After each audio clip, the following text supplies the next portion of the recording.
Hey everybody, welcome to episode 9 of Keith Beats Cancer. I'm Keith, by the way. So it's been a weird week. I guess tomorrow starts a new week, Monday. So I'm filming this Sunday night. But it was a weird week where not a lot of stuff happened. Monday and Tuesday, I was able to go to radiation treatment, get those in.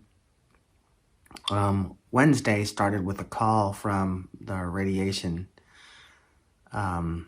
folks saying that the machine was not working. So I skipped my radiation treatment on Wednesday and then went in to chemo, expecting to have chemo, but they had sort of a checkpoint at the front of the front door, and they were checking everybody due to the whole COVID thing, and they were asking questions about whether you had a cough or whether you had a fever or met any of the other criteria. The exclusion criteria of being near people who'd been traveling or being near people who had been coughing. And if you remember, the week prior, that Friday, I actually had to go to the ER because I had spiked a pretty high fever. I had been tested for the flu and various other things that could be the cause of the fever, and everything came out negative. But due to the fact that I did have the fever and I was experiencing a dry cough, they sent me home from chemo and said, we want you to... Basically, they didn't really tell me anything. They didn't tell me to go get tested for COVID. They just said, we want you to stay away for another week, and we'll see how you're doing next week, which is, this week coming up.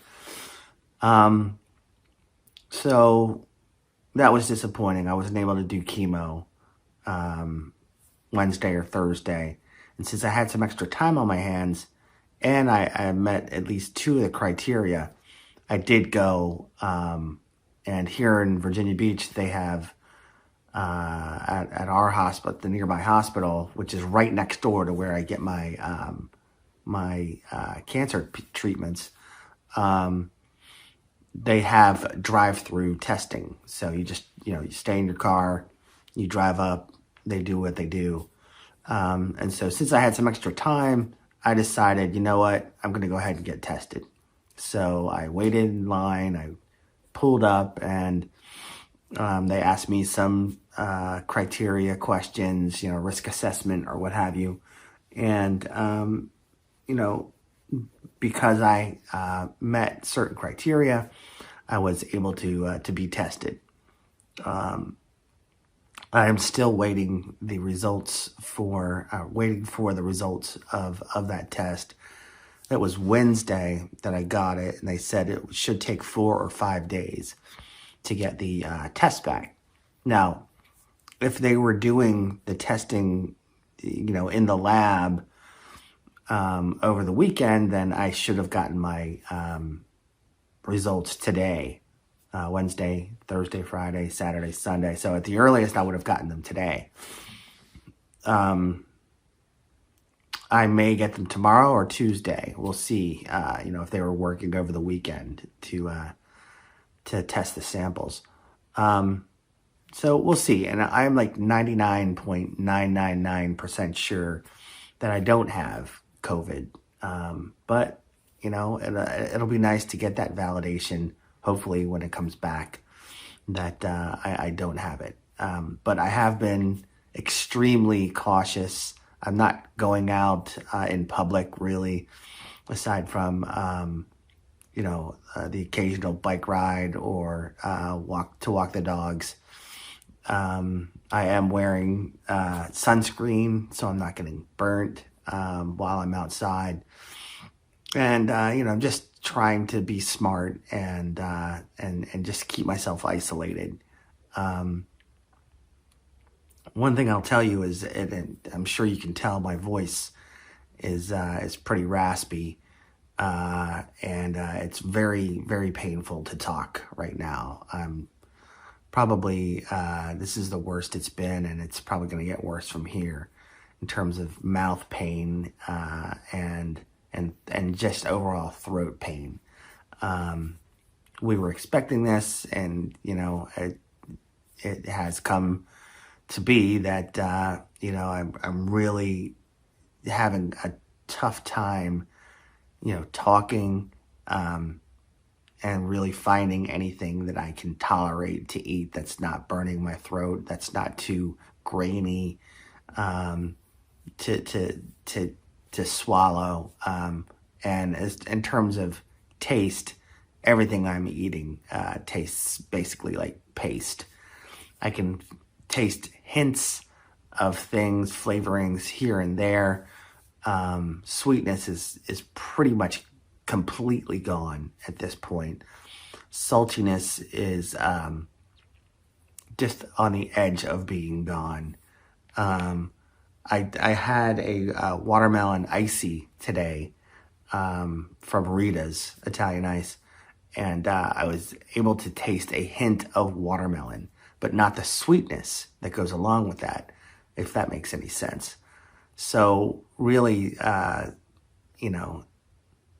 difficulty swallowing in general, and lack of taste is really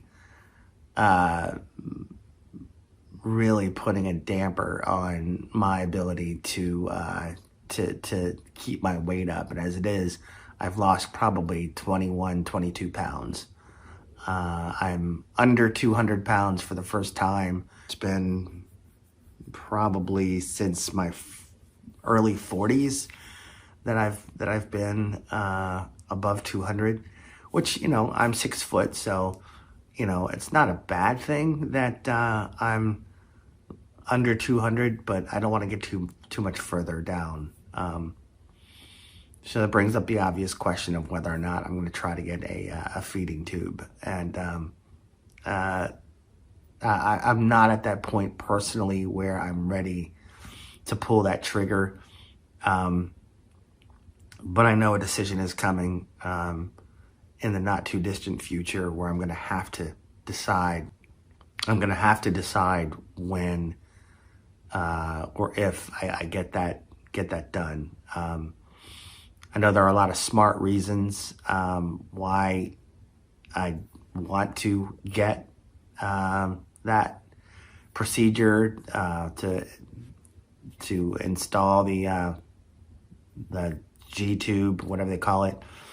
But I'm not ready yet, emotionally or mentally to cross that bridge. That's pretty much all I have. It's been a rough, like I said, a rough week, just all around.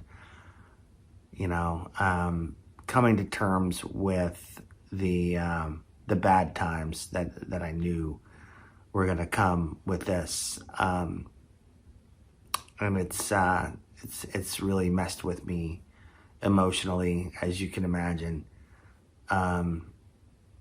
And physically, I feel weak because I haven't been getting the proper nutrition. So I kind of know what I have to do. I just, like I said, mentally and emotionally, I'm not ready to do that yet. Yeah, I usually try to add a silver lining to these things, and really the only silver lining I can think of at this point is being able to spend time with good quality time with my wife and my daughter. We actually taught my daughter how to ride a bike last week, which was awesome. Literally within a day or two, she was up and just riding around the block, and it was great to see. I'm so excited about that. So that's good. I mean, that's a good silver lining. I'm just ready for this whole thing to be over. The whole isolation, the whole social distancing. For me personally, not being able to eat, I've, obviously, since we're all in the same house and my wife has been cooking, it's just so depressing when I see them eating this nice meal, and I wonder, how long it's going to take for me,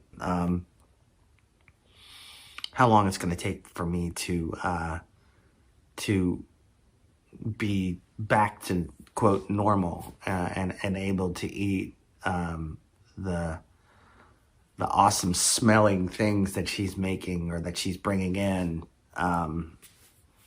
You know, it's really, that is really the worst part, is everybody else going through regular life, and me not being able to do that.